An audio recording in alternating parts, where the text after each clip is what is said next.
What is going on, everyone? Welcome to the Stokastic Fantasy Football channel, formerly the Awesome Fantasy Football, but we are Stokastic these days, and we are talking about the fantasy situation room.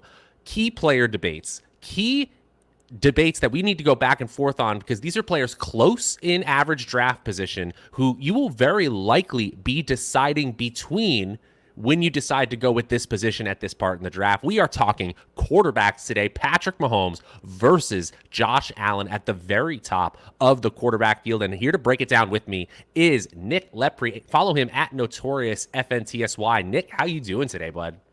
I'm doing great, and I'm very excited to break down these two quarterbacks, the two premier quarterbacks over the last couple of years, and a quarterback who used to be the number one guy basically every single year for the last couple of seasons, now fallen down draft board. So it's very interesting to see our opinions on this as well as your guys' opinions down below in the comment section.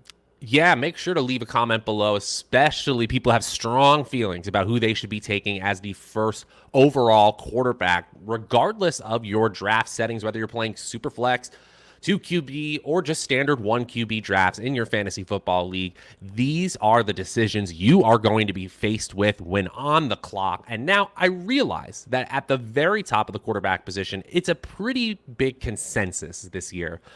But we're going to dig into whether that should actually be the case. What we do know is that both of these quarterbacks are capable of historically strong seasons in 2022, not just QB1 overall, but one of the best QB1 overall performances ever are in both of these players' range of outcomes. So we should start with the favorite, the incumbent, the QB1 in all positional ADP across the fantasy football industry. That's Josh Allen of the Buffalo Bills.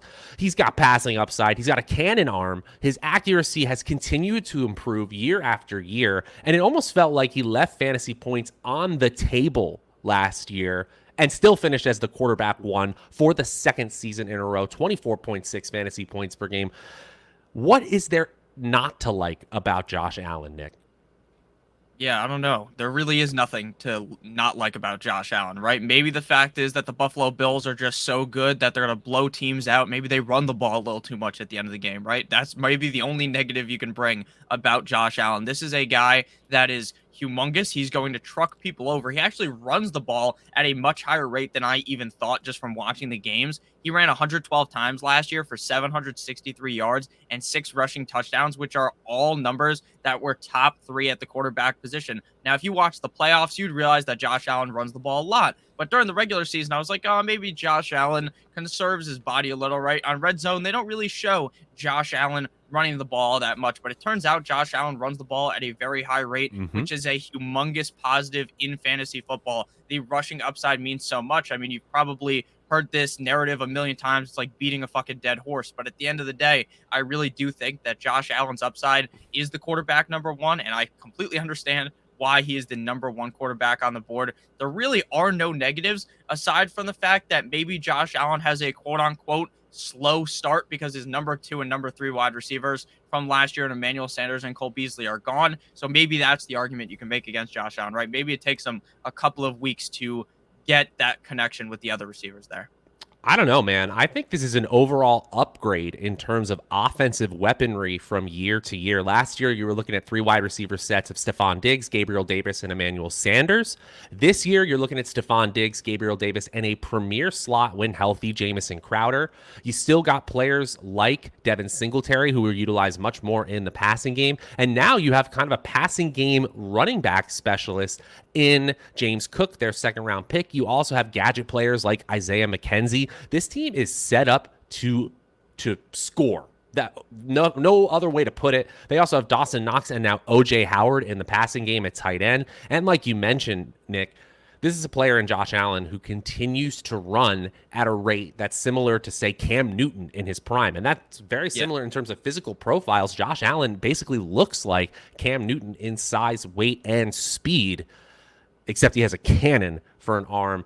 He was 5th in the NFL in air yards per attempt in 2020, and then he followed that up in air yards per attempt, he was 5th in the NFL. So he's throwing deep, and he was 6th in QBR last year and 3rd in QBR in 2020. So in terms of the advanced metrics, in terms of his rushing metrics, and in terms of the overall production of his offense, there's just so little to dislike.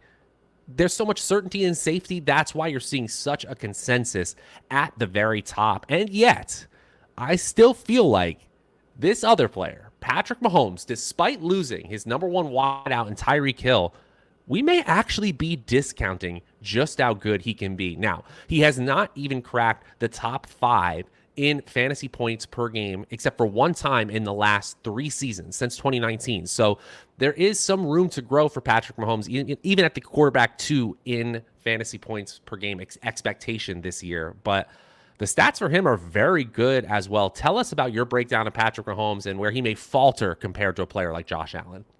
Yeah, if you guys remember back to early last season, there were all these narratives that Patrick Mahomes just basically that he sucked, right? That he had no idea what he was doing, that he was in over his head, that the league figured out Patrick Mahomes. And then, like a week after ESPN had that all over everything, right? Skip Bayless is debating up against Shannon on F1 or whatever channel that is, FS1. They're debating. And then out of nowhere, the next week, Patrick Mahomes lays his dick down on the table and absolutely eviscerates whoever they play against, right? Because Patrick Mahomes is one of the best quarterbacks in the NFL. There is no way to figure out Patrick Mahomes. It's just unreal how good this guy is. And like you said, people are really discounting the fact that Tyreek Hill is gone. That's making people panic a lot. They're getting really nervous about Patrick Mahomes. I've even seen people say that he's not a top 5 quarterback. He's closer to quarterback number 10, which is, in my opinion, outrageous. Patrick Mahomes, sure, he doesn't have the rushing upside of a guy like Josh Allen, right? He was only 8th in carries, 6th in rushing yards, and 14th in rushing touchdowns. But at the end of the day, he is a more talented passer, in my opinion, than Josh Allen on a team with an offense that is still pretty good, right? I understand Tyreek Hill's amazing. He's on my Miami Dolphins. I love Tyreek Hill. He's probably my favorite player on the Dolphins team. But now without Tyreek Hill, you still have Juju. You still have these other players that are going to fill that void, and you still have the best tight end in the NFL, Travis Kelce. So I think Patrick Mahomes is going to be just fine. I understand why he's ranked number 2, because he doesn't have Tyreek Hill anymore. But I think that people panicking and just basically throwing him down the river is just stupid, in my opinion. I think Patrick Mahomes is going to be just fine.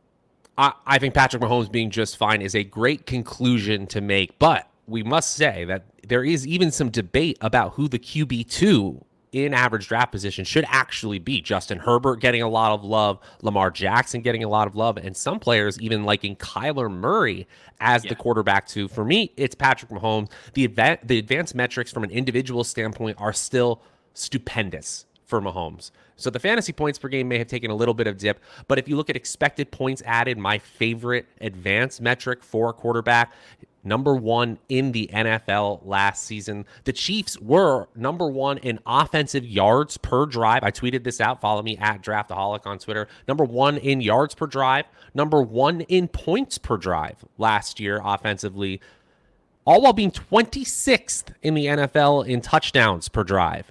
If that doesn't scream positive regression to you, I don't know what in the world does. This team was still moving the ball at a prolific rate, scoring the ball at a prolific rate, and they were doing it without actually scoring that many touchdowns, which Patrick Mahomes threw for 50 of just a few seasons ago. The big difference, and this really is a big difference, 7.2 carries per game for Josh Allen in 2021. He was there at 6.4 carries per game in 2020. Mahomes in 2021, under 4 carries per game, just 15 total carries inside the red zone. That was 6th in the NFL, but compared to Josh Allen's 32 red zone carries, number 1 in the NFL, that's a big difference there. That is just a big, big difference there. So if that rushing discrepancy between the two happens again this year, it's really, really hard to see Mahomes surpassing Josh Allen. I still think there is a ton of fantasy goodness left on the board for Patrick Mahomes, to the point where I don't think it's crazy. I don't think it's crazy at all, especially if you're doing, say, an underdog draft and you take Travis Kelce as one of your first 2 players, say at the end of the first round, to take a reach at the end of the third, right after Josh Allen has gone off the board, and just take a stand and say Patrick Mahomes is coming back with a vengeance this year. Still one of the most accurate passers in the league. And when he does scramble, he's one of the most effective scramblers on a per touch basis in the NFL. Patrick Mahomes is a beast, regardless of who he's got at wideout. And I think we're going to see a superstar emerge out of Juju, Marcus Valdes-Scantling, Mecole Hardman, Justin Ross, Sky Moore. One of these players is going to be an absolute fantasy stud in 2022. Yeah, I agree. And you just brought up Underdog Fantasy, the sponsor of today's video. Underdog Fantasy is the best place to play fantasy football this summer. The Best Ball Mania 3 tournament has $10 million in total prize money. Just draft your team, and that's it. My favorite part about fantasy football, I bring this up at every ad read, it's the draft. I love drafting. I love that late August draft where you're sitting with your friends. You know, maybe your friends won't be sitting with you during this, but you can sit by yourself, have a nice time, and just draft your team. There's no waivers. There's no trades. You don't have to worry about calling that person in the office that you work at to try to make some trade. No, there's no trading. There's no in-season management. The computer automatically puts your best lineup in every single week, so you don't even have to worry about it. You can watch it every single week, or you can just draft it, come back in January, and you won $2 million.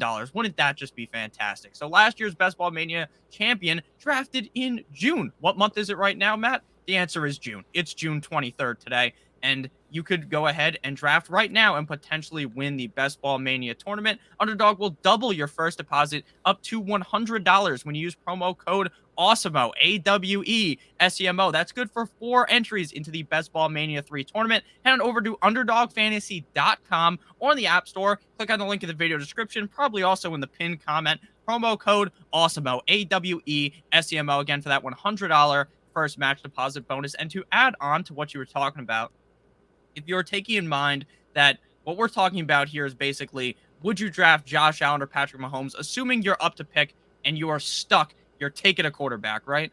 But if you actually look at the ADP on Underdog, Josh Allen is picked 30, Patrick Mahomes is picked 45.1. So if you are going to be baking in the ADP, I honestly think I would rather take Patrick Mahomes because you are getting him at that round discount, and you could take a potential other player prior to that. So this is something that I don't actually have the data on. We will have the data eventually, but most likely at the end of the 2022 season. I have a speculative point about Josh Allen right now. I think that his ADP is actually inflated because of the number of Best Ball Mania and Puppy tournament drafts that are being done right now on Underdog Fantasy, where people are shooting for the moon. Yeah.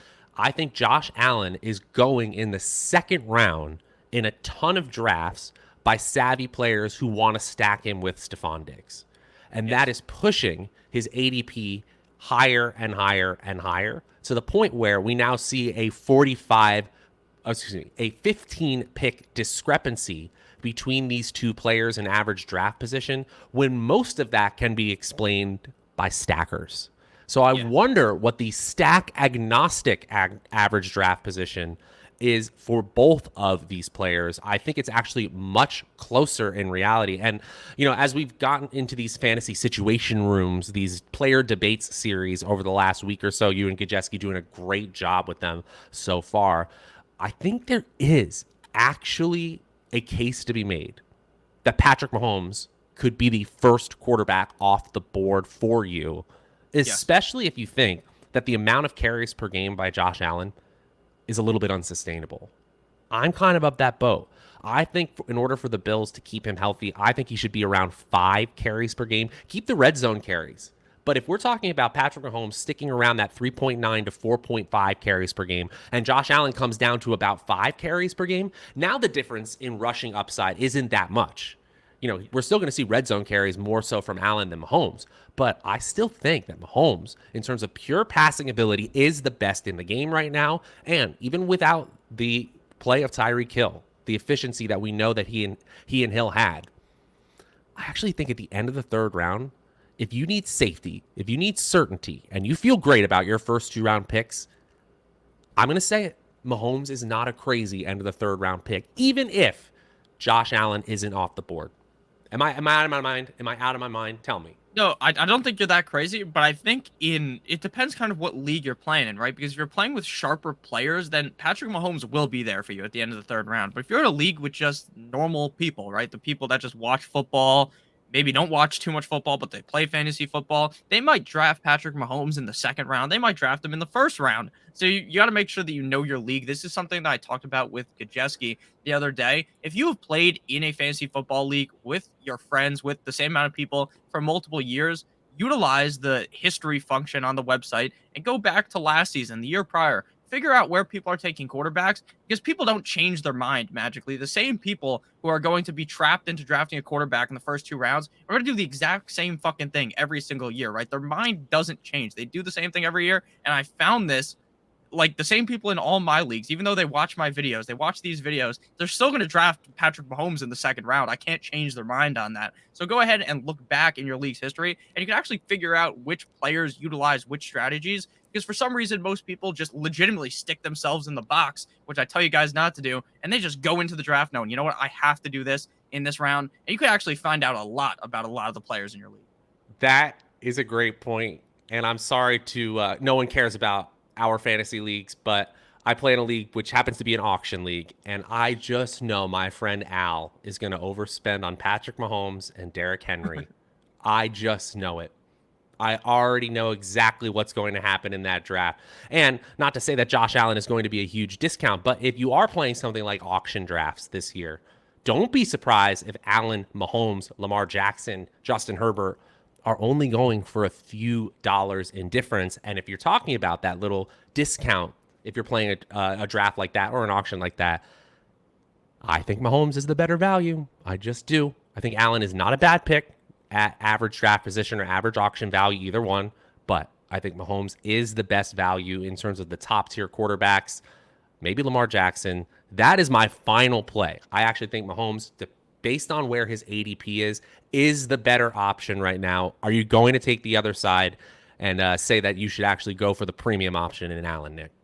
Yeah, based upon ADP, the answer would be Patrick Mahomes. I agree with you. I think if it's just two guys in a vacuum, you got to take one or the other. I'm taking Josh Allen. I think Josh Allen is going to be the #1 quarterback in fantasy football. But if you're getting Mahomes at a 15-pick discount, you draft another running back in that spot, or receiver, the fall off. Positionally, your team's probably going to end up looking better if you end up drafting Patrick Mahomes 15 picks later.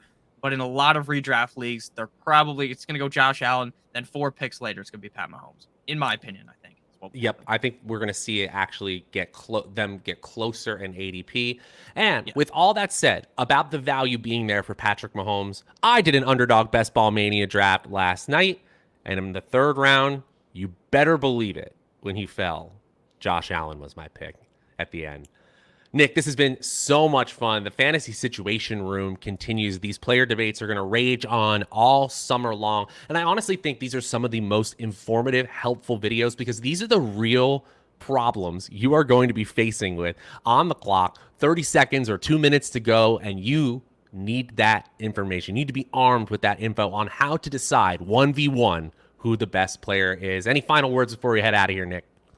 Yeah, make sure you guys do check out promo code AWESOMO on Underdog Fantasy. I did an Underdog Fantasy draft last night, Best Ball Mania 3. I was doing the Underdog Cardio Club. I was walking around doing a draft in the rain, no less. It started raining mid-draft. I worked through that, drafted a fantastic team, and I will happily claim my $2 million in January. So thank you guys all so much for watching. And let us know down below in the comment section, actually, any debates you guys want to see when you're looking at ADP. Are there any players you want to see us talk about that we haven't talked about already? That would be very helpful for us. We're going to keep rolling these out. Me and Matt will keep picking out these players. But if you guys want to hear something specifically, let us know. And then also let us know who you would personally draft, Josh Allen or Patrick Mahomes. Thank you guys again for watching. Matt, you can outro the video. Oh, thank you, sir. And I just got this great image of you walking in the rain, just grinding Underdog. That's what we like to see from our Stokastic analysts. We never stop, never stopping. For Nick at Notorious FNTSY, I'm Matt Savoca. Follow me at Draftaholic. We will be back with these fantasy debate series all summer long. Until next time, he's Nick. I'm Matt. We'll see you later.